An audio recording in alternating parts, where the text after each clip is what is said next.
لیکن حضرت علی رضی اللہ تعالیٰ عنہ کا جنگ جمل میں مقابلہ ہوا تو آپ نے فرمایا کہ قتلانا و قتلاہم فی الجنہ والامر بینی و بین معاویہ، کہ جو دونوں طرف کے مقتولین ہیں وہ جنت میں جائیں گے، اور میرے اور امیر معاویہ رضی اللہ عنہ کہ ہمارا معاملہ اللہ کی عدالت میں طے ہوگا۔ ٹھیک ہو گیا مفتی صاحب، دیکھیں آپ مذہبی اسکالر ہیں، میں آپ سے اختلاف نہیں کر سکتا، میری اتنی ہمت اور ضرورت نہیں ہے۔ مذہب نے جواب دیا ہے نا، حدیث پیش کیا، مسئلے بھی اپنی جگہ کی سر، لیکن یہ جنگ جمل نہیں تھی مفتی صاحب، میں معذرت چاہتا ہوں، معافی چاہتا ہوں آپ سے، نہ اس سائڈ پہ حضرت علی تھے، نہ دوسری سائڈ پہ حضرت امیر معاویہ رضی اللہ تعالیٰ عنہ تھے۔ یہ اسٹیٹ تھی اور اسٹیٹ کے ساتھ زیادتی کی ہے، یا گورنمنٹ نے کی ہے یا دوسرے لوگوں نے کی، اور اس کا حساب ہونا چاہیے۔ آپ کا بہت بہت شکریہ مفتی صاحب، شکریہ آپ کا۔ ونزعنا ما فی صدورہم من غل، بلکہ ان آیات پر حضرت علی کا یہ قول بھی ہے رضی اللہ تعالیٰ عنہ کہ سورہ ہجر کی آیت کی ضمن میں خاص طور پر آتا ہے شان نزول میں، تو انہوں نے فرمایا کہ یہ میرے اور معاویہ کے کا ذکر ہے جو یہاں ہو رہا ہے۔ ظاہر بات ہے جنگیں ہوئی ہیں حضرت علی رضی اللہ عنہ اور حضرت معاویہ رضی اللہ عنہ، تو کتنی کچھ ہو گئی ہوگی شکایت ایک دوسرے سے، تو یہ آیتیں ہمارے لیے ہیں کہ اللہ تعالیٰ ہمیں دونوں کو جنت میں داخل کرے گا تو ہمارے دلوں سے یہ کدورتیں جو ہے وہ نکال دے گا۔ سب سے پہلے تو میں مفتی مجیب الرحمان صاحب کو اس حوالے سے ضرور اپریشیٹ کروں گا کہ انہوں نے وہ چھپا ہوا علم عوام کے سامنے ظاہر کیا ہے، جو ہم ظاہر کرتے ہیں تو ان کو شکایت ہو جاتی ہے۔ اب اگر آپ حکومتی نمائندوں سے پوچھیں گے تو وہ عمران خان صاحب کو حضرت علی کی جگہ دیکھ رہے ہوں گے اور ٹی ایل پی کو حضرت معاویہ کی جگہ دیکھ رہے ہوں گے، لیکن اگر آپ ٹی ایل پی والوں سے پوچھیں گے تو وہ کبھی بھی یہ گوارا نہیں کریں گے کہ انہیں حضرت معاویہ کی جگہ رکھا جائے، وہ بھی خواہش کریں گے کہ ہم حضرت علی کی جگہ ہوں، اور عمران خان صاحب جو حکومت میں ہے وہ حضرت معاویہ کی جگہ ہے۔ نہ تو اس وقت پاکستان کے اندر کوئی خلافت کا نظام ہے، نہ کوئی ریٹ آف دا گورنمنٹ جو ہے وہ کسی اصول اور مبادی کے تحت چل رہی ہے۔ ان کی جب اپنی خواہشات ہوتی ہیں ان کے اصول ڈیفرنٹ ہو جاتے ہیں، جب مخالفین کو انہوں نے تختہ مشق بنانا ہوتا ہے ان کے اصول ڈیفرنٹ ہو جاتے ہیں، لہٰذا اس کا خلافت راشدہ سے کوئی لینا دینا نہیں اس معاملے کا۔ تو صحابہ کرام میں سے سیدنا ابوبکر عمر نے باری باری پوچھا، انا یا رسول اللہ، کیا میں ہوں وہ خوش نصیب شخص کہ جو آپ کی ڈیوٹی پوری کرے گا مسلمانوں کے خلاف تلوار اٹھا کے؟ ظاہر بہت آنر کی بات تھی۔ تو آپ صلی اللہ علیہ وآلہ وسلم نے فرمایا نہیں۔ حضرت عمر نے پوچھا، آپ نے فرمایا نہیں، بلکہ وہ شخص ہے جو میری جوتیاں گانٹ رہا ہے۔ تو صحابہ کرام فوراً دوڑ کر حضرت علی کے پاس گئے تاکہ انہیں یہ خوشخبری سنائے۔ تو حضرت علی نے جب وہ بات سنی تو انہوں نے اپنے چہرے کے آثار ایسے دیے کہ صحابہ کرام نے کہا کہ ہم سمجھ گئے کہ حضرت علی کو یہ بات پہلے سے معلوم ہے، ان کے فیس ایکسپریشن ایسے تھے۔ تو حضرت علی کو یہ بات پتہ تھی کہ مجھے بڑھاپے میں جا کر تلوار دوبارہ سے اٹھانی پڑے گی۔ باقی اصحاب ایک ایک پتھر اٹھا کر لا رہے تھے تعمیر کے لیے، اور عمار بن یاسر نے 2 پتھر اٹھائے ہوئے تھے۔ 50 سے 60 سال کے درمیان ان کی عمر تھی اس وقت، اس کے باوجود ایمان کا یہ لیول ہے کہ 2 پتھر اٹھائے ہوئے۔ اب نبی علیہ السلام نے ان کی جب قربانی کا یہ لیول دیکھا تو اپنے مبارک ہاتھوں سے ان کے چہرے اور داڑھی سے مٹی کو جھاڑا اور کہا، واہ عمار، افسوس ہے عمار، تو اسلام کے لیے اتنی خدمت کر رہا ہے، یعنی اس میں امپلائڈ تھا، افسوس تجھے ایک باغی جماعت قتل کرے گی، تو انہیں اللہ اور جنت کی طرف بلائے گا، وہ جماعت تجھے آگ کی طرف، جہنم کی طرف بلا رہی ہوگی۔ حضرت علی کی طرف سے آئے تھے عمار بن یاسر، اور ابو الغادیہ حضرت معاویہ کی طرف سے تھے۔ ایک بالکل واضح ہو گیا کہ کس نے مارا، کس رضی اللہ تعالیٰ عنہ نے کس رضی اللہ تعالیٰ عنہ کی سپورٹ میں عمار رضی اللہ تعالیٰ عنہ کو شہید کیا۔ یہ بالکل کلیئر ہو گیا، اس میں کوئی دوسری رائے والی بات ہی نہیں ہے۔ کسی عالم کا حوالہ کوٹ کیا کہ وہ یہ کہتے ہیں کہ حضرت علی کو 2 اجر ملیں گے اور حضرت معاویہ کی اجتہادی خطا کی وجہ سے انہیں 1 اجر ملے گا۔ تو کہتے ہیں کہ میں یہ کہتا ہوں کہ حضرت معاویہ کی خطا کو اجتہادی کیسے کہہ دیا جائے، جبکہ انہیں یہ حدیث پہنچ چکی تھی کہ عمار کو ایک باغی جماعت قتل کرے گی، اس کے باوجود وہ اپنی بغاوت سے پیچھے نہیں ہٹے۔ کیا حضرت معاویہ اس بات پہ راضی نہیں ہے کہ انہیں برابر چھوڑ دیا جائے، چاہے جائے کہ انہیں 1 اجر بھی ملے؟ یعنی انہوں نے جو بغاوت کی ہے، بغاوت کوئی دین سے بغاوت نہیں ہے، سیاسی پولیٹیکل ٹرم میں بغاوت ہے، اسلام پہ تھے، مسلمان ہیں، صحابی ہیں، ہم رضی اللہ عنہ کہتے ہیں، وہ معاملہ الگ سے۔ تو کیا وہ اس پہ راضی نہیں کہ انہیں برابر چھوڑ دیا جائے بجائے اس کے کہ آپ 1 اجر بتائیں؟ مخالف کے اجر کی تو کبھی بات ہی نہیں ہوئی ہے۔ یعنی حضرت علی اگر جنگ جمل، صفین اور نہروان نعوذ باللہ نہ حق لڑتے تو بھی 1 اجر پا لیتے، سمجھ گئے آپ کو بات کی؟ اور الحمدللہ انہوں نے 3 جنگیں حق کے اوپر لڑی، ان کے لیے ڈبل اجر ہے، مخالفین کے لیے کچھ بھی نہیں۔ ملا علی قاری، یعنی انہوں نے تو جس کو کہتے ہیں نا ایسے پورا آپریشن کر کے رکھ دیا کہ خلافت کی لالچ تھی، نمبر 2 اندر بغاوت تھی، نمبر 3 ڈھال بنایا ہوا تھا خون عثمان کو، یہ الفاظ میں لکھے، فرنٹ پہ یہ ریزن بتائی ہوئی تھی جس طرح پولیٹیشنز کرتے ہیں، اور نمبر 4 ان کی اس ایکٹیویٹی کی وجہ سے قرآن اور سنت دونوں مہجور ہو گئے۔ اس کے بعد تو میرا خیال ہے قلم ٹوٹنے والی بات ہے، پیچھے تو کوئی بات بچ نہیں جاتی۔ مصنف ابن ابی شیبہ میں موجود ہے کہ حضرت علی رضی اللہ تعالیٰ عنہ نمازوں میں قنوت نازلہ پڑھا کرتے تھے معاویہ ابن ابی سفیان پہ، اللہم علیک بمعاویہ و اشیاعہ وعمر ابن عاص و اشیاعہ، اے اللہ معاویہ اور اس کے شیعہ کو تباہ و برباد کر، عمر ابن عاص اور اس کے شیعہ کو تباہ و برباد کر۔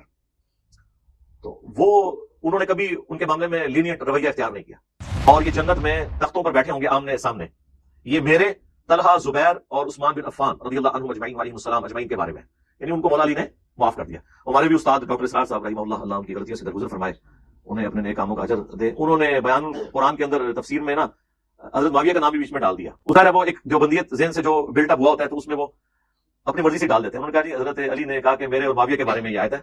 نہ ان کو نہیں معاف کیا.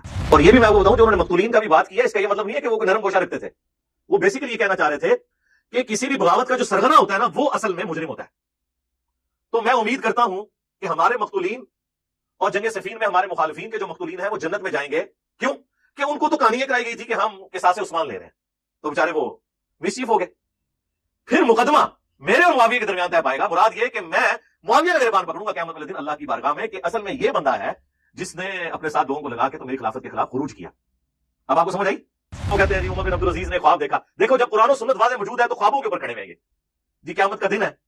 یہ امام غزالی نقل کر رہے ہیں. نازا کرو یار، قیامت کا دن ہے اور اللہ تعالیٰ کی بارگاہ میں علی ابن ابی طالب کو بلایا جاتا ہے. اس کے بعد معاویہ ابن ابی سفیان کو بلایا جاتا ہے. تھوڑی دیر بعد حضرت علی باہر نکلتے ہیں اور کہتے ہیں کہ واللہ مجھے میرا حق دلوا دیا گیا. اور پھر حضرت معاویہ نکلتے ہیں اس پردے سے باہر اور کہتے ہیں کہ واللہ مجھے معاف کر دیا گیا. تو وہ کہتے ہیں جی دیکھیں یہ آخرت کے فیصلے یہاں بیٹھ کے کر رہے ہیں. میرے بھائی اگر یہ خوابوں میں فیصلے ہونا ہوتے تو حضرت علی اس کو بیان فرما جاتے.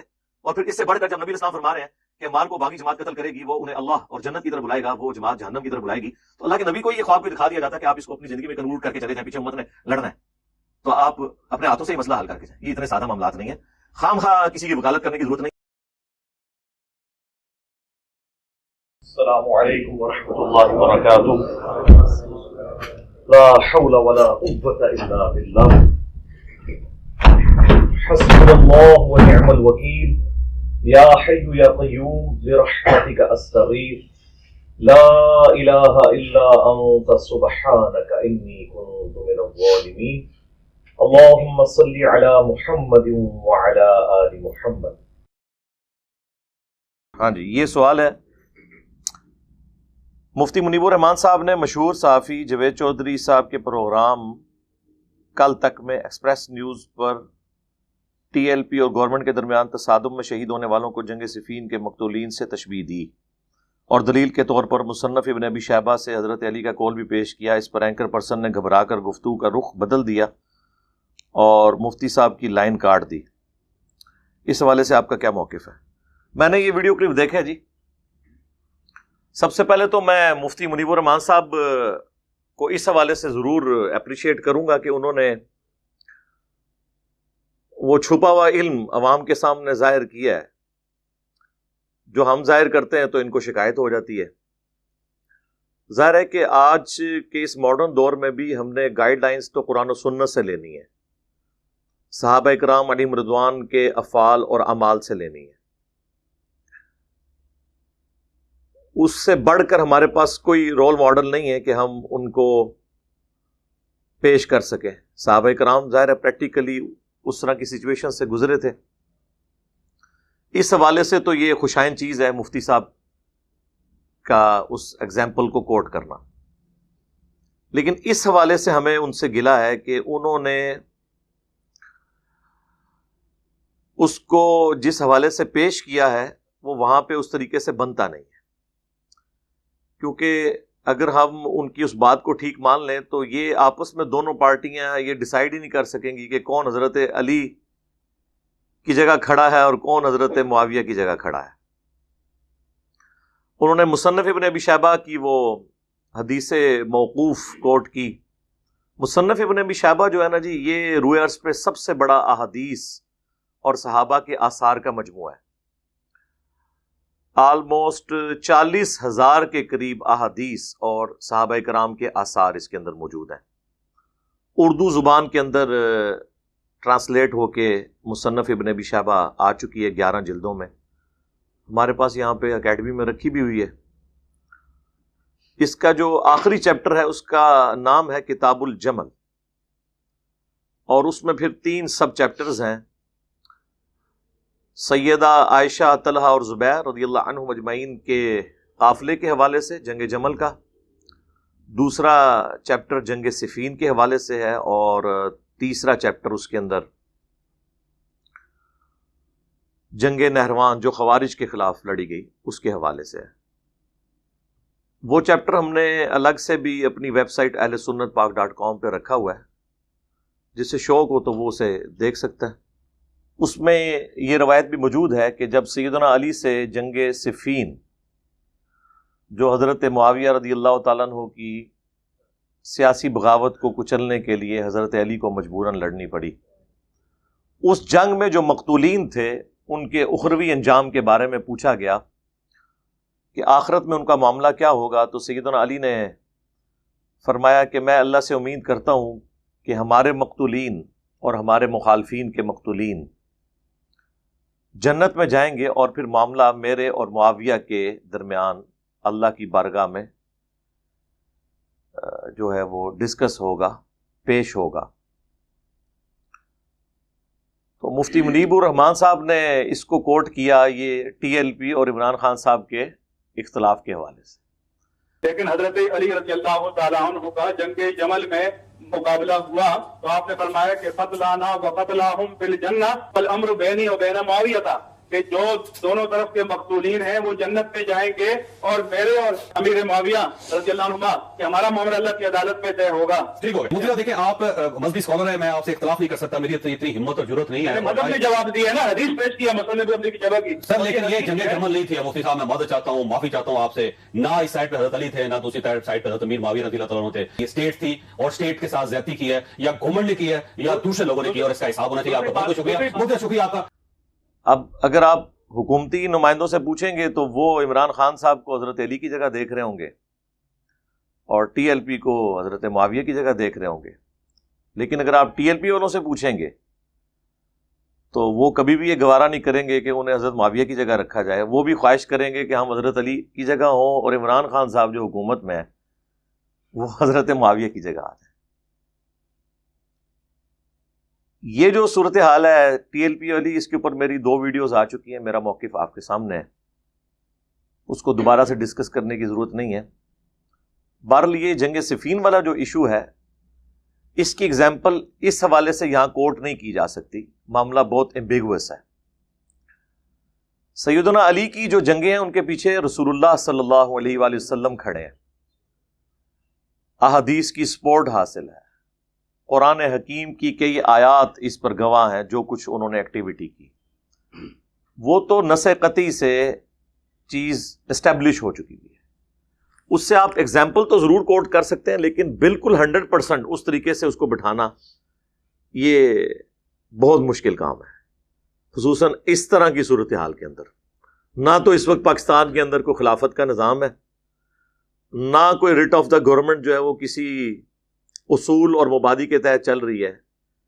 ان کی جب اپنی خواہشات ہوتی ہیں ان کے اصول ڈیفرنٹ ہو جاتے ہیں، جب مخالفین کو انہوں نے تختہ مشق بنانا ہوتا ہے ان کے اصول ڈیفرنٹ ہو جاتے ہیں. لہٰذا اس کا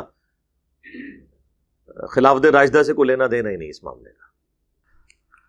خلافت راشدہ کا جہاں تک تعلق ہے میرے بھائیوں، تو اس کے حوالے سے وہ بڑی مشہور حدیث ہے، سنن ابی داؤد کے اندر، جامع ترمذی کے اندر، مشکات کے اندر بھی موجود ہے کہ اللہ کے محبوب صلی اللہ علیہ وآلہ وسلم نے فرمایا کہ میرے بعد تم بہت اختلاف دیکھو گے، اس وقت دین میں نئی نئی بدعتوں سے بچنا، اور علیکم بسنتی وسنت الخلفاء الراشدین المہدیین، میری سنت کو اور میرے ہدایت یافتہ خلفائے راشدین کی سنت کو لازم پکڑ لینا.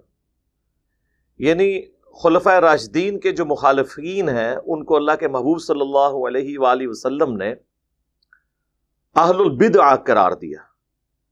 تو خلفائے راشدین کے پیچھے تو اللہ کے نبی کھڑے ہیں، ان کی پروفیسیز کھڑی ہیں.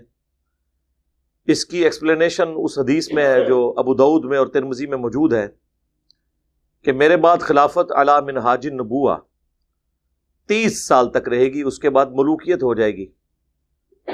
پھر حضرت سفینہ جو ہیں نبی علیہ السلام کے آزاد کردہ غلام، وہ اپنے شاگرد سعید تابعی سے کہتے ہیں کہ بیٹا گن، ابو بکر کے 2 سال، عمر کے 10 سال، عثمان کے 12 سال اور علی کے 6 سال. اور یہ 6 سال میں 5.5 سال مولا علی کے اور آلموسٹ 6 مہینے سیدنا حسن ابن علی کے. تو وہ شاگرد کہتا ہے کہ یہ بنو امیہ، بنو زرقا تو سمجھتے ہیں کہ حضرت علی علیہ السلام خلیفہ نہیں ہے. یہاں پہ امام داؤد نے علی علیہ السلام لکھا ہے، لیکن لوگوں نے عربی میں لکھا رہنے دیا، اردو میں رضی اللہ عنہ تعالیٰ کر دیا. اسلام 360 میں بھی یہی ہوا ہے. تو حضرت سفینہ کو اتنا غصہ آیا، انہوں نے فرمایا کہ یہ جھوٹ ان کی پیٹھ سے نکلا ہے اور ان کی اپنی بادشاہت روئے ارض کی بدترین بادشاہت ہے، یعنی بنو امیہ کو سیدنا سفینہ نے فرمایا۔ اب حضرت سفینہ کا انتقال ہوا ہے 74 ہجری میں، یزید کا زمانہ بھی انہوں نے پایا ہے۔ تو بعض لوگ یہ سمجھتے ہیں کہ یہ ان کا جو جملہ ہے وہ یزید ابن معاویہ کے بارے میں تھا، اس کے بارے میں بھی تھا لیکن اس سے پہلے بھی تھا۔ اس کا ثبوت یہ ہے کہ یہی حدیث جب مسند ابی داؤد الطیالسی میں آتی ہے اور مصنف ابن ابی شیبہ میں، تو وہ حضرت سفینہ سے وہ بندہ پوچھتا ہے کہ اگر خلافت راشدہ 30 سال تک ہے تو حضرت معاویہ کا کیا سٹیٹس ہے؟ تو کہتے ہیں کہ حضرت معاویہ رضی اللہ تعالیٰ عنہ بادشاہ ہیں۔ ویسے تو خلیفۃ المسلمین تو آپ کہہ لیں کسی کو بھی، لیکن وہ جو ٹرم ہے نا خلیفہ راشد، اس اعتبار سے وہ خلیفہ نہیں، وہ ملک ہے، بادشاہ ہے۔ اور مصنف ابن ابی شیبہ میں جو الفاظ ہیں اس میں یہ ہے کہ یہ سخت گیر بادشاہ ہیں اور ان کا پہلا بادشاہ معاویہ ابن ابی سفیان ہے رضی اللہ تعالیٰ عنہ۔ ہم تو احترام سے ہی نام لیں گے۔ تو یعنی انہوں نے کہا وہاں سے یہ کاٹ کھانے والی ملوکیت شروع ہوئی ہے، جو مسند احمد میں حدیث موجود ہے، مشکات میں بھی، کہ خلافت علی منہاج نبوہ کے بعد کاٹ کھانے والی ملوکیت شروع ہو جائے گی۔ تو خلفائے راشدین کے پیچھے تو اللہ کے نبی صلی اللہ علیہ وآلہ وسلم کی مبارک ذات کھڑی ہوئی ہے ان کی سپورٹ میں۔ اور جنگ جمل، صفین اور نہروان کا جہاں تک تعلق ہے، اس میں تو اسپیسیفکلی نبی علیہ السلام کی الگ سے پیش گوئیاں موجود ہیں۔ وہ ٹاپک کافی لمبا ہو جائے گا، میں نے اپنے کربلا والے ریسرچ پیپر کے اندر یہ تمام ٹاپکس ڈسکس کیے ہیں بڑی تفصیل کے ساتھ، وہ آپ ہماری ویب سائٹ سے ڈاؤن لوڈ کر سکتے ہیں۔ ڈاک میں اگر کسی نے مفت منگوانا ہے 200 احادیث کی روشنی میں، اکثر بخاری اور مسلم سے ہیں۔ صبح 9 سے لے کر شام 5 بجے تک ہمارا سیل نمبر اکیڈمی کا کھلا ہوتا ہے، 032159000162۔ مفت آپ منگوا سکتے ہیں، صرف TCS کا ڈاک کا آپ خرچہ دیں گے، انشاءاللہ فری آپ کو یہ 12 کا پیکج مل جائے گا، جس میں 9 ریسرچ پیپرز ہیں اور 3 اذکار کارڈ۔ اس میں تفصیل سے میں نے اس کو ڈسکس کیا ہوا ہے۔ جنگ صفین جن کا حوالہ مفتی صاحب نے دیا، وہ غلطی سے جنگ جمل انہوں نے کہہ دیا، وہ جنگ صفین تھی۔ اس کے حوالے سے تو کئی ایک احادیث ہیں۔ ایک تو وہ جنرل حدیث ہے جو مسند امام احمد میں ہے، المستدرک للحاکم میں ہے، سنن نسائی الکبریٰ کے اندر ہے، کہ اللہ کے محبوب صلی اللہ علیہ وآلہ وسلم ایک دفعہ اپنی ایک زوجہ محترمہ کے گھر سے نکلے صحابہ کرام کے ساتھ، راستے میں آپ کا جوتا ٹوٹ گیا، تو آپ نے اپنی وہ جوتی مبارک سیدنا علی کو دی گانٹھنے کے لیے، اور پھر آپ سائڈ پہ کھڑے ہو گئے، انتظار کرنے لگے۔ اور راوی کہتے ہیں کہ اس وقت ہم میں حضرت ابوبکر اور عمر بھی موجود تھے رضی اللہ تعالی عنہما۔ تو آپ صلی اللہ علیہ وآلہ وسلم نے حضرت علی کی غیر موجودگی کا فائدہ اٹھاتے ہوئے صحابہ کرام سے کہا کہ دیکھو اللہ تعالیٰ نے مجھے قرآن دے کر مبعوث کیا، قرآن کی تنزیل کی خاطر، ظاہر قرآن میں حکم آیا نا قتال کا، مجھے ایز اے لاسٹ ریزارٹ اپنی قوم کے خلاف تلوار اٹھانی پڑی قرآن منوانے کے لیے۔ لیکن تم میں ایک ایسا شخص بھی ہے کہ جسے مسلمانوں کے خلاف تلوار اٹھانی پڑے گی قرآن منوانے کے لیے، قرآن کی تفسیر بنے گا وہ۔ قرآن کی تفسیر کیسے؟ سورۃ الحجرات میں ہے کہ اگر کوئی مسلمانوں کا گروہ باغی ہو جائے تو اس سے قتال کرو یہاں تک کہ وہ اپنی بغاوت کو چھوڑ دے۔ جب وہ بغاوت چھوڑ دے پھر ٹھیک ہے، اس کے ساتھ آپ کو ایگزسٹ کریں، لیکن اس کے خلاف قتال کرنا ہے، اسے آمادہ کرنا ہے۔ اور خلیفہ راشد کے لیے تو اسپیسیفکلی وہ آیت بھی آپ کوٹ کر سکتے ہیں، سورۃ النساء کی آیت نمبر 59، یا ایھا الذین آمنوا اطیعوا اللہ واطیعوا الرسول واولی الامر منکم، اے اہل ایمان اطاعت کرو اللہ کی اور اس کے رسول کی، اور جو تم میں حکمران ہے اس کی بھی اطاعت کرو۔ تو خلفائے راشدین تو اس میں بھی، اس کیٹیگری میں بھی فال کرتے ہیں۔ تو صحابہ کرام میں سے سیدنا ابوبکر عمر نے باری باری پوچھا، انا یا رسول اللہ، کیا میں ہوں وہ خوش نصیب شخص کہ جو آپ کی ڈیوٹی پوری کرے گا مسلمانوں کے خلاف تلوار اٹھا کے؟ ظاہر بہت آنر کی بات تھی۔ تو آپ صلی اللہ علیہ وآلہ وسلم نے فرمایا نہیں۔ حضرت عمر نے پوچھا، آپ نے فرمایا نہیں۔ بلکہ وہ شخص ہے جو میری جوتیاں گانٹھ رہا ہے۔ تو صحابہ کرام فوراً دوڑ کر حضرت علی کے پاس گئے تاکہ انہیں یہ خوشخبری سنائے۔ تو حضرت علی نے جب وہ بات سنی تو انہوں نے اپنے چہرے کے آثار ایسے دیے کہ صحابہ کرام نے کہا کہ ہم سمجھ گئے کہ حضرت علی کو یہ بات پہلے سے معلوم ہے۔ ان کے فیس ایکسپریشن ایسے تھے۔ تو حضرت علی کو یہ بات پتہ تھی کہ مجھے بڑھاپے میں جا کر تلوار دوبارہ سے اٹھانی پڑے گی۔ آپ دیکھ لیں کہ آلموسٹ 20-25 سال تو بیچ میں گیپ رہا ہے خلفائے ثلاثہ کے دور میں، پھر بڑھاپے میں جا کر 60+ کی ایج میں حضرت علی کو دوبارہ سے جنگ لڑنی پڑی۔ تو ان تینوں جنگوں میں سیدنا علی کے پیچھے نبی علیہ السلام کھڑے ہیں الحمدللہ۔ اسپیسیفکلی جنگ صفین کے حوالے سے تو وہ مشہور حدیث ہے جو بخاری اور مسلم دونوں میں موجود ہے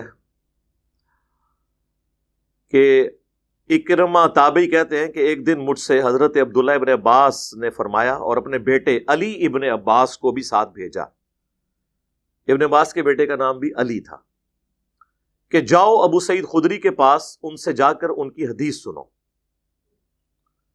جس حدیث کو بیان کرنے پر سعودی حکومت پابندی لگا دے گی۔ یہ یعنی میں ایڈ کر رہا ہوں اس میں۔ تو یہ نہیں کہا کون سی حدیث سننی ہے، ان کی حدیث جا کے سنو۔ ابو سعید خدری تو اتنی حدیثیں بیان کرتے ہیں، وہ تو 7 جو ٹاپ کے اصحاب ہیں جنہوں نے سب سے زیادہ حدیثیں روایت کی ہیں ان میں وہ آتے ہیں۔ وہ کہتے ہیں جب ہم ان کے پاس پہنچے تو وہ اور ان کے بھائی اپنے باغ کو پانی دے رہے تھے، ہمیں دیکھتے ہی وہ آ کے بیٹھ گئے، احتبا کر کے گوٹ مار کے، اور انہوں نے کہا ہم حدیث سننے ہیں۔ یہ نہیں کہا کون سی حدیث سننے ہیں، تو انہوں نے کہا سنو پھر۔ غزوہ خیبر کا موقع تھا یا مسجد نبوی کی تعمیر کا موقع تھا، باقی اصحاب ایک ایک پتھر اٹھا کر لا رہے تھے تعمیر کے لیے، اور عمار ابن یاسر نے 2 پتھر اٹھائے ہوئے تھے۔ 50 سے 60 سال کے درمیان ان کی عمر تھی اس وقت، اس کے باوجود ایمان کا یہ لیول ہے کہ 2 پتھر اٹھائے ہوئے۔ اب نبی علیہ السلام نے ان کی جب قربانی کا یہ لیول دیکھا تو اپنے مبارک ہاتھوں سے ان کے چہرے اور داڑھی سے مٹی کو جھاڑا اور کہا واہ عمار، افسوس ہے عمار، تو اسلام کے لیے اتنی خدمت کر رہا ہے، یعنی اس میں امپلائڈ تھا، افسوس تجھے ایک باغی جماعت قتل کرے گی، تو انہیں اللہ اور جنت کی طرف بلائے گا، وہ جماعت تجھے آگ کی طرف، جہنم کی طرف بلا رہی ہوگی۔ تو حضرت عمار کہتے ہیں اے اللہ میں اس فتنے سے تیری پناہ میں آتا ہوں، یعنی وہ آزمائش تو آئے گی، مجھے ثابت قدم رکھنا۔ تو یہ حدیث عمار کہلاتی، یہ متواتر حدیث ہے، یعنی کئی اصحاب سے ہے، ابو سعید خدری سے ہے، عبداللہ ابن عباس سے ہے، ام سلمہ سے ہے، عمر بن عاص سے ہے، عبداللہ ابن عمر بن عاص سے ہے، حضرت معاویہ ابن ابی سفیان سے بھی یہ حدیث روایت ہے مسند احمد میں، اور وہ مسند احمد میں 4 احادیث ہیں جو میں نے اپنے ریسرچ پیپر میں جمع کی ہیں۔ ابو الغادیہ ایک صحابی تھے، اصحاب شجرہ میں سے تھے، یعنی اتنے اولو العزم اصحاب میں سے تھے، ان سے جنگ صفین میں حضرت عمار کا قتل ہوا اور وہ پوری زندگی روتے تھے، اور ان کو یہ بھی حدیث پہنچی ہوئی تھی کہ عمار کو قتل کرنے والا اور اس کا مال غنیمت کے طور پہ لوٹنے والا جہنم کی آگ میں، تو پوری زندگی اس سے روتے تھے۔ ہم تو ان کو رضی اللہ تعالیٰ عنہ ہی کہیں گے، ان کا اور اللہ کا معاملہ ہے۔ بہرحال جن لوگوں نے انہیں بچانے کی کوشش کی، خصوصاً ابن حجر اسقلانی نے، تو اس پہ شیخ البانی جو محدث اعظم تھے سعودیہ میں، البانیہ کے رہنے والے تھے، انہوں نے گرفت کی اور انہوں نے فرمایا کہ یہ جو تم لوگ کہہ رہے ہو نا کہ مسلم میں حدیث ہے کہ جن لوگوں نے میرے ہاتھ پر درخت کے نیچے بیعت کی انہیں جہنم کی آگ نہیں چھوئے گی، تو یہ جنرل حدیث ہے، اگر کسی کے بارے میں یہ تخصیص آ جائے کہ وہ جہنمی ہے یا آگ میں ہے، اس سے یہ فضیلت اٹھ جائے گی۔ ابو الغادیہ سے یہ فضیلت اٹھ گئی، کیونکہ نبی علیہ السلام نے اسپیسیفکلی فرما دیا کہ عمار کا قاتل اور مال لوٹنے والا جہنم کی آگ میں۔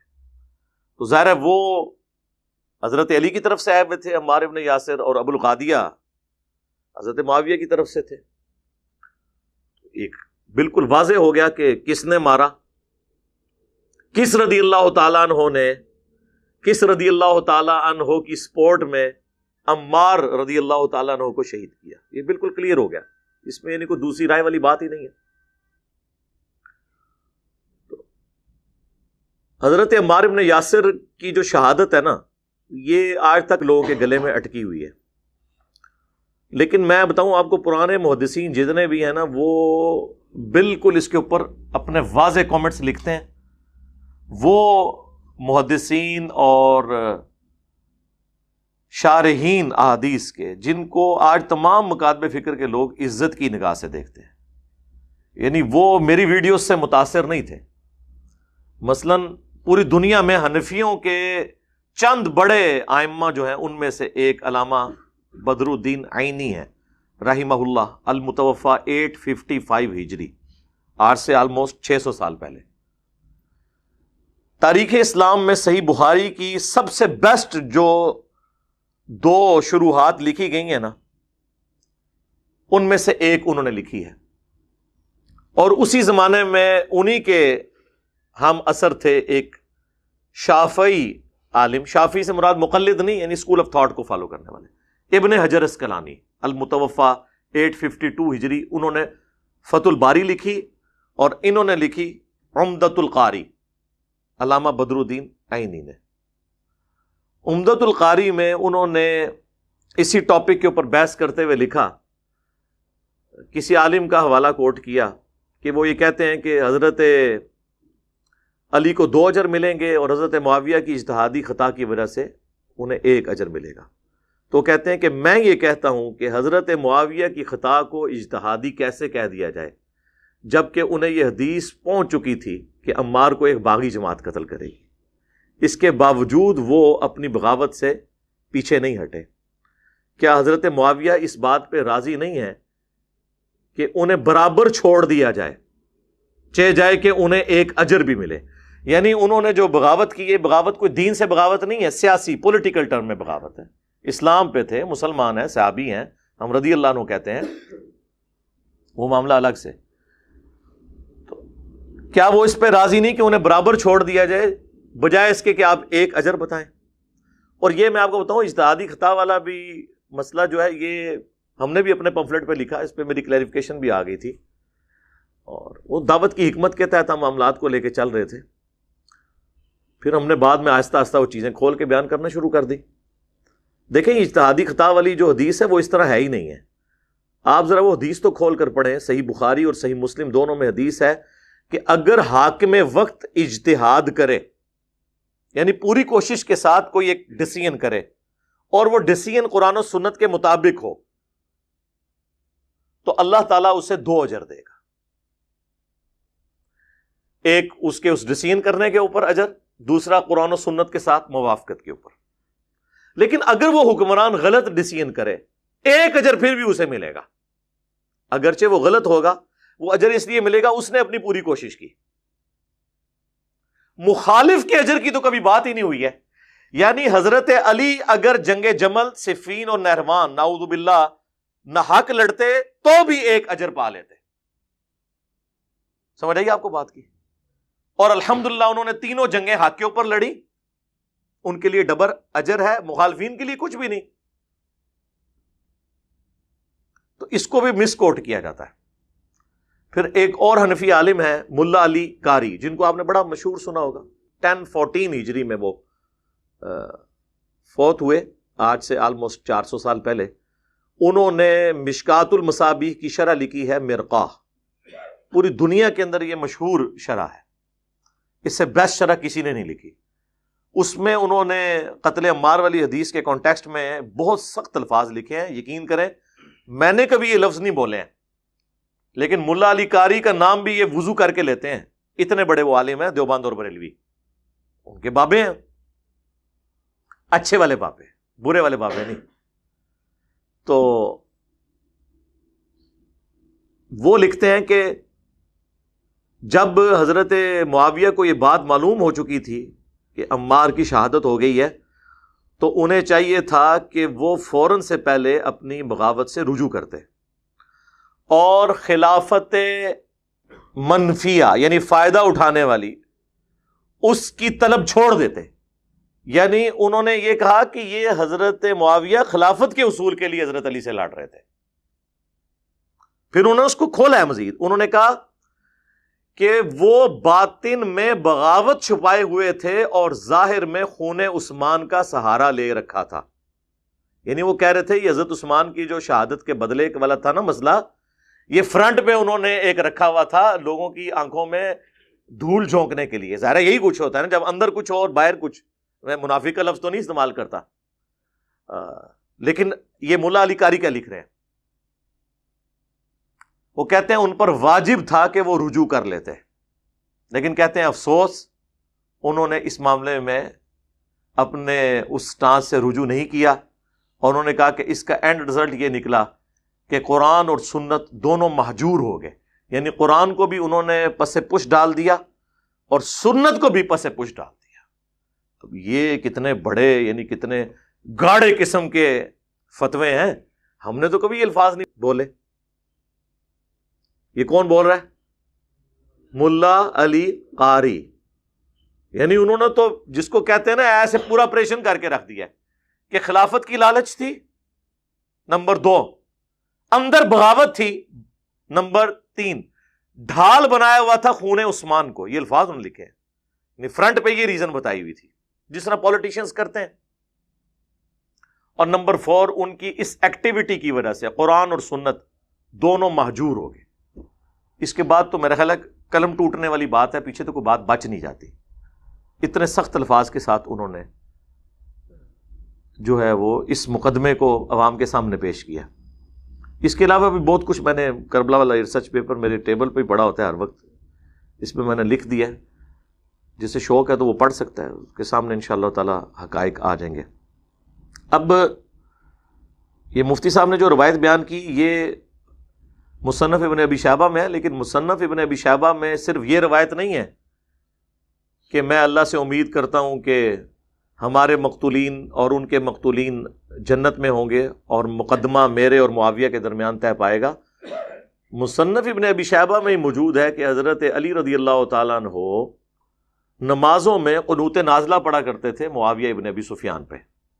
اللہم علیک بمعاویۃ و اشیاعہ و عمر ابن عاص و اشیاعہ. اے اللہ معاویہ اور اس کے شیعہ کو تباہ و برباد کر، عمر ابن عاص اور اس کے شیعہ کو تباہ و برباد کر. تو وہ انہوں نے کبھی ان کے معاملے میں لینینٹ رویہ اختیار نہیں کیا. مصنف ابن ابی شیبہ میں جنگ جمل کے جو باغی ہیں ان کے بارے میں حضرت علی کہتے ہیں کہ میں اللہ سے امید کرتا ہوں کہ یہ جو قرآن میں آیت ہے سورۃ الحجر میں کہ اللہ تعالیٰ مومنین کے دلوں میں جو ایک دوسرے کے بارے میں کوئی نفرتیں آ گئی ہیں، کوئی غل آ گیا، وہ نکال دے گا اور یہ جنت میں تختوں پر بیٹھے ہوں گے آمنے سامنے. یہ میرے، طلحہ، زبیر اور عثمان بن عفان رضی اللہ عنہم اجمعین وعلیہم السلام اجمعین کے بارے میں. یعنی ان کو مولا علی نے معاف کر دیا. ہمارے بھی استاد ڈاکٹر اسرار صاحب رحمہ اللہ، اللہ ان کی غلطیوں سے درگزر فرمائے، انہیں اپنے نیک کاموں کا اجر دے. انہوں نے بیان القرآن کے اندر تفسیر میں نا حضرت معاویہ کا نام بھی بیچ میں ڈال دیا. وَنَزَعْنَا مَا فِي صُدُورِهِم مِّن غِلٍّ، بلکہ ان آیات پر حضرت علی کا یہ قول بھی ہے رضی اللہ تعالیٰ عنہ کہ سورہ ہجر کی آیت کے ضمن میں خاص طور پر آتا ہے شان نزول میں. تو انہوں نے فرمایا کہ یہ میرے اور معاویہ کا ذکر ہے جو یہاں ہو رہا ہے. ظاہر بات ہے جنگیں ہوئی ہیں حضرت علی رضی اللہ عنہ اور حضرت معاویہ رضی اللہ عنہ، تو کتنی کچھ ہو گئی ہوگی شکایت ایک دوسرے سے. تو یہ آیتیں ہمارے لیے ہیں کہ اللہ تعالیٰ ہمیں دونوں کو جنت میں داخل کرے گا تو ہمارے دلوں سے یہ کدورتیں جو ہے وہ نکال دے گا. وہ ظاہر ہے وہ ایک دیوبندیت ذہن سے جو بلٹ اپ ہوا ہوتا ہے تو اس میں وہ اپنی مرضی سے ہی ڈال دیتے ہیں. انہوں نے کہا جی حضرت علی نے کہا کہ میرے اور معاویہ کے بارے میں یہ آیت ہے، نہ ہاں ان کو نہیں معاف کیا. اور یہ بھی میں آپ کو بتاؤں جو انہوں نے مقتولین کا بھی بات کی ہے، اس کا یہ مطلب نہیں ہے کہ وہ کوئی نرم گوشہ رکھتے تھے. وہ بیسیکلی یہ کہنا چاہ رہے تھے کہ کسی بھی بغاوت کا جو سرغنہ ہوتا ہے نا وہ اصل میں مجرم ہوتا ہے. تو میں امید کرتا ہوں کہ ہمارے مقتولین اور جنگ صفین میں ہمارے مخالفین کے جو مقتولین ہیں وہ جنت میں جائیں گے. کیوں؟ کہ ان کو تو کہانی یہ کرائی گئی تھی کہ ہم قصاص عثمان لے رہے ہیں، تو بیچارے وہ مسچیف ہو گئے. پھر مقدمہ میرے اور معاویہ کے درمیان طے پائے گا. مراد یہ کہ میں معاویہ کا گریبان پکڑوں گا قیامت والے دن اللہ کی بارگاہ میں کہ اصل میں یہ بندہ ہے جس نے اپنے ساتھ لوگوں کو لگا کے تو میری خلافت کے خلاف خروج کیا. اب آپ کو سمجھ آئی؟ اس بات کا یہ مطلب نہیں ہے کہ وہ کہہ رہے ہیں کہ ان کو تو میں معاف کر دیا ہے اور حضرت معاویہ کو میں اللہ سے خود ساتھ ہو کے معافی لے دوں گا. اور جس طرح وہ کہتے ہیں جی عمر بن عبدالعزیز نے خواب دیکھا. دیکھو جب قرآن و سنت واضح موجود ہے تو خوابوں کے اوپر کھڑے ہوئے ہیں. یہ جی قیامت کا دن ہے، یہ امام غزالی نقل کر رہے ہیں. اندازہ کرو یار، قیامت کا دن ہے اور اللہ تعالیٰ کی بارگاہ میں علی ابن ابی طالب کو بلایا جاتا ہے، اس کے بعد معاویہ ابن ابی سفیان کو بلایا جاتا ہے. تھوڑی دیر بعد حضرت علی باہر نکلتے ہیں اور کہتے ہیں کہ واللہ مجھے میرا حق دلوا دیا گیا. اور پھر حضرت معاویہ نکلتے ہیں اس پردے سے باہر اور کہتے ہیں کہ واللہ مجھے معاف کر دیا گیا. تو وہ کہتے ہیں جی دیکھیں یہ آخرت کے فیصلے یہاں بیٹھ کے کر رہے ہیں. میرے بھائی اگر یہ خوابوں میں فیصلے ہونا ہوتے تو حضرت علی اس کو بیان فرما جاتے. اور پھر اس سے بڑھ کر جب نبی علیہ السلام فرما رہے ہیں کہ عمار کو باغی جماعت قتل کرے گی، وہ انہیں اللہ اور جنت کی طرف بلائے گا، وہ جماعت جہنم کی طرف بلائے گی، تو اللہ کے نبی کو یہ خواب کو دکھا دیا جاتا کہ آپ اس کو اپنی زندگی میں کنکلوڈ کر کے چلے جائیں، پیچھے امت نے لڑنا ہے تو آپ اپنے ہاتھوں سے یہ مسئلہ حل کر کے جائیں. یہ اتنے سادہ معاملات نہیں ہیں. خام خواہ کسی کی وکالت کرنے کی ضرورت نہیں ہے. اور میں خصوصاً دیوبند، بریلوی اور اہل الحدیث ان سے یہ ریکویسٹ کروں گا کہ آپ لوگ تو بڑے شد و مد کے ساتھ حق چار یار کا نعرہ لگاتے ہیں، تو اس نعرے کے اندر ہی قیامت مضمر ہے. اس کے بعد سیاست معاویہ زندہ باد نہ لگایا کریں، خلافت راشدہ حق چار یار یا خلافت راشدہ زندہ باد یہ نعرے لگایا کریں تو ہم بھی آپ کے ساتھ کھڑے ہوں گے. آپ کو بھی یہ بات پتہ ہے کہ یہ نعرہ کیوں آپ نے ڈیوائز کیا تھا. لیکن اب آپ ان لوگوں کی وکالت نہ کریں کہ جن کی وکالت کرنے سے، یعنی بنو امیہ کی وکالت کرنے سے، اور بنو امیہ سے مراد میری حضرت عثمان غنی رضی اللہ تعالیٰ عنہ ہو یا عمر بن عبدالعزیز رحمہ اللہ تعالیٰ نہیں ہے. ان کے پیچھے بنو امیہ کو نہ چھپایا جائے، ادر دین ان کے ہیں. تو ان کی وکالت کر کے آپ شیخین کی، خلفائے ثلاثہ کی توہین تو نہ کروائیں. جو مقدمہ جس طریقے سے ہے اس کو ایکسیپٹ کریں. ادروائز اگر آپ اس طرح کے معاملات کو لے کے چلیں گے تو پھر ظاہر ہے کہ امت کے دل دکھے ہوئے ہیں. بعض لوگوں کو اس وقت بات سمجھ آ گئی، بعض لوگوں کو بعد میں بات سمجھ آئی، بعض لوگوں کو آج بھی سمجھ نہیں آ رہی، حالانکہ ہم احادیث دکھا رہے ہیں، اپنا ذاتی فتویٰ تو نہیں پیش کر رہے. یہ چھپتے تھے حضرت عبداللہ ابن عمر کے پیچھے کہ جی وہ تو یزید کی بھی بیعت انہوں نے کر لی. بخاری مسلم میں آتا ہے کہ جب واقعہ ہرہ کے بعد یزید کی فوجوں نے جو مدینے پر چڑھائی کی شہادت حسین کے بعد علیہ السلام، اہل مدینہ نے بیعت توڑ دی یزید کی، تو عبداللہ ابن عمر لوگوں کو منع کرتے تھے بیعت توڑنے سے. میرے بھائی وہ جن کو منع کر رہے تھے وہ کوئی انجینئر صاحب کے اسٹوڈنٹس تھے؟ ایٹ لیسٹ تابعین تو وہ ہوں گے نا، بلکہ صحابی بھی تھے. عبداللہ ابن متی ان کے پاس گئے، وہ بیعت توڑ رہے تھے کہ بھائی حضرت حسین کو انہوں نے قتل کر دیا، اس کے بعد کون سی گنجائش رہ گئی ہے. اور یہی عبداللہ ابن عمر ہے جن کے بارے میں مجمع الزوائد کے اندر المستدرک للحاکم میں آتا ہے کہ اپنی موت کے وقت وہ کہتے تھے مجھے کسی بات کا کوئی غم نہیں ہے، میں نے پوری زندگی پیشن کے ساتھ اللہ کی اطاعت میں گزاری ہے، سوائے اس بات کے کہ میں نے باغی گروہ کے خلاف حضرت علی کے ساتھ مل کر قتال کیوں نہیں کیا. جو بات عبداللہ ابن عمر کو اپنی موت کے وقت سمجھ آئی، حضرت علی کے ساتھیوں کو ان کی زندگی میں سمجھ آ گئی تھی. یہ کوئی چھوٹی بات ہے. لہذا عبداللہ ابن عمر کو کوئی کوٹ نہ کیا کرے. اور یہ عبداللہ ابن متی جن کا نام بخاری مسلم میں آیا نا، انہی کے بارے میں وہ جو آدھی روایت تاریخ ابن کثیر البدایہ والنہایہ سے کوٹ کرتے ہیں نا کہ جی وہ محمد ابن حنفیہ جو حضرت علی کے بیٹے تھے، حنفیہ نامی عورت سے، وہ کہتے ہیں میں تو یزید کو ملنے گیا، میں نے تو اسے قرآن و سنت پہ بڑا عامل پایا. جن کے باوجداد نے قرآن و سنت کو مہجور کیا ہے ان کے بارے میں وہ یہ کمنٹس کر رہے ہیں. تو وہ کہتے ہیں دیکھیں توثیق کر دی. اس کے آگے بھی لکھا ہے کہ یہ بات کس سے کر رہے تھے؟ عبداللہ ابن متی سے. عبداللہ ابن متی صحابی ہیں، اور وہ صحابی ہیں جن کو گٹھی نبی علیہ السلام نے خود دی ہوئی ہے جب یہ پیدا ہوئے تھے. انہوں نے 6-7 سال کی عمر میں حضور کو دیکھا ہوا. اتنے لاڈلے صحابی ہیں. تو وہ کہتے ہیں کہ یزید کے کرتوت ایسے ہیں کہ قریب آسمان سے پتھر برس پڑے. تو عبداللہ ابن مطیع صحابی ہیں اور محمد بن انفیہ صحابی نہیں تابعی ہے. جب صحابی اور تابعی کا کول ٹکرائے گا تو ہم صحابی کی بات کو مانیں گے. ویسے تو یہ صحابہ کی رٹ لگاتے ہیں, وہ یہ اسی طریقے سے ہے, وہ جیسے لوگ عشق رسول کی رٹ لگاتے ہیں لیکن جب رسول اللہ کی کوئی بات پیش کی جائے تو ماننے کے لیے تیار ہی نہیں ہوتے. تو اللہ کے فضل سے ہی معاملات بالکل کلیئر ہیں. اب کسی نے نہیں سمجھنے تو وہ نہ سمجھے. مفتی منیب الرحمان صاحب سے بات شروع ہوئی تھی, اس بات پہ تو ہم خوشی کا اظہار کرتے ہیں کہ انہوں نے پبلکلی یعنی یہ بات کر دی, لاکھوں لوگوں تک پہنچ گئی. اب اسی کی آڑ میں ہم نے بھی اس کو ایکسپلین کر دیا.